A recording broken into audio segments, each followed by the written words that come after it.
थांबा. अचानक गरगरतोय, घाम येतोय, चक्कर येते, अशक्तपणा, थकवा जाणवतोय, झपाट्यानं वजन कमी होतंय, जादा भूक, जादा तहान, लघवी लागते जादा, जखमा भरून येण्यास वेळ लागतोय, हातापायाला मुंग्या येत आहेत, तर हा व्हिडिओ तुमच्यासाठी. नमस्कार, स्वागत आहे तुमचं आपलं मराठी यूट्यूब चॅनल आरोग्य मित्रमध्ये आणि आपण ऐकता आहात विश्वास आरोग्यविषयी पप्पा फार्मसिस्ट सोबत. आज आपण एक खूप महत्त्वाचा विषय घेऊन आलो आहोत, तो म्हणजे मधुमेह कसा होतो, म्हणजे साखरेचा आजार. आपल्या गावात अनेक लोकांना हा आजार होतो, पण अजूनही बऱ्याच लोकांना नीट माहिती नाही तो का होतो, कसा ओळखायचा आणि त्याची काळजी कशी घ्यायची. या व्हिडिओमध्ये आपण जाणून घेणार आहोत मधुमेह म्हणजे काय, त्याचे प्रकार कोणते कोणते, त्याची लक्षणे, आहार, औषधे आणि रोजच्या जीवनात स्वतःची काळजी कशी घ्यावी. चला मग सुरू करूया आजच्या या डायबिटिकवाल्या गप्पांना. मधुमेह म्हणजे काय? मधुमेह असा आजार आहे ज्यामध्ये शरीरात इन्सुलिन नावाच्या हार्मोनची कमतरता होते किंवा उत्पादन व गुणवत्ता क्षमतेमध्ये बिघाड होते. त्यामुळे शरीराचे साखरेचे प्रमाण हे वाढते, म्हणजेच मधुमेह. मधुमेहाचे प्रकार. पहिला आहे टाइप 1. यात शरीरात स्वतः इन्सुलिन तयार करत नाही. त्यामुळे रुग्णाला इन्सुलिनचे इंजेक्शन घ्यावे लागते. दुसरा आहे टाइप 2. यात शरीरात इन्सुलिन असतं, पण त्याचा योग्य रीतीने वापर होत नाही. आणि तिसरा म्हणजे गर्भावस्थेतील मधुमेह, ज्याला गेस्टेशनल डायबिटीज म्हटलं जातं, जो काही महिलांमध्ये गर्भधारणेदरम्यान दिसतो आणि नंतर हा बरा होऊ शकतो. तर मधुमेहाची प्राथमिक लक्षणे काय काय आहेत? जास्त तहान लागणे, वारंवार लघवी होणे, थकवा येणे, वजन कमी होणे, दृष्टी धूसर होणे, जखमा भरून येण्यास वेळ लागणे, हातापायात मुंग्या येणे. अशा वेळी वेळ न घालवता डॉक्टरांकडे तपासणी करायला आपण हवी. तर यामध्ये आहार काय घ्यावा? मधुमेह नियंत्रण ठेवण्यासाठी आहार हा सर्वात महत्त्वाचा आहे. साखर, कोल्ड्रिंक, मिठाई यापासून दूर राहा. फळं, भाज्या, डाळी, संपूर्ण धान्यांचा वापर वाढवा. वेळेवर जेवण करा, रात्री उशिरा जेवण करू नका, पाणी भरपूर प्या आणि रोज थोडा चालणं किंवा हलका व्यायाम जसं की योगा असेल, मेडिटेशन असेल. तर फास्ट फूड आणि तळलेले पदार्थ टाळा, अल्कोहोल आणि धूम्रपान टाळा. हे पुरेसं आहे सुरुवातीला आपण याची काळजी घेण्यासाठी. तर डॉक्टर डायबिटीजचे पॅरामीटर मॅनेज करण्यासाठी काही ॲलोपॅथी मेडिसिनचा वापर करतात. त्यामध्ये बायगोनाइड असेल, सल्फोनिरिया असेल, DPP-4 इनहिबिटर, SGLT2, GLP-1 आणि इन्सुलिन. औषधे हे तज्ञ डॉक्टरांच्या सल्ल्यानेच घ्या. ती स्वतःहून औषधाचा डोस बदलू नका किंवा ती अचानक बंदही करू नका. तर याचं नॉर्मली मूल्यमापन कसं केलं जातं? तर उपाशीपोटी रक्तातील साखर म्हणजे ज्याला फास्टिंग ब्लड शुगर म्हणलं जातं. नॉर्मली 70 ते 100 mg/dl पाहिजे.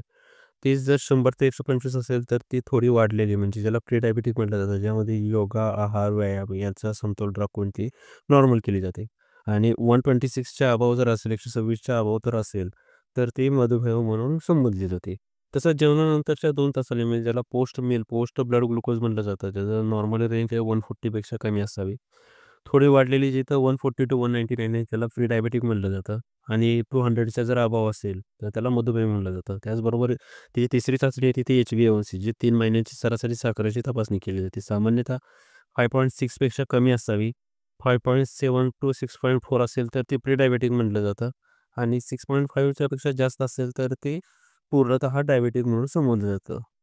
त्यासाठी इन्सुलिन देण्याच्या जागा कोणत्या आहेत? हाताचा वरचा भाग, पोटाभोवती, त्याचबरोबर मांडीचा पुढचा भाग या प्रतिमेत दाखवल्याप्रमाणे.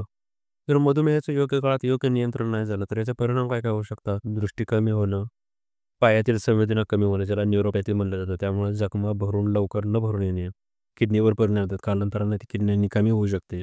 हृदयविकाराचा धोका वाढतो.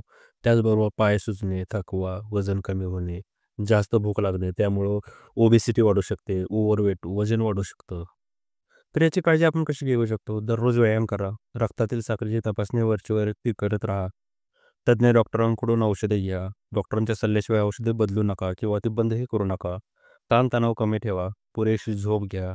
धूम्रपान आणि मद्यपान हे टाळा. तर अशा रीतीने आज आपण मधुमेहाविषयी सविस्तर आणि सोप्या भाषेत माहिती समजून घेतली.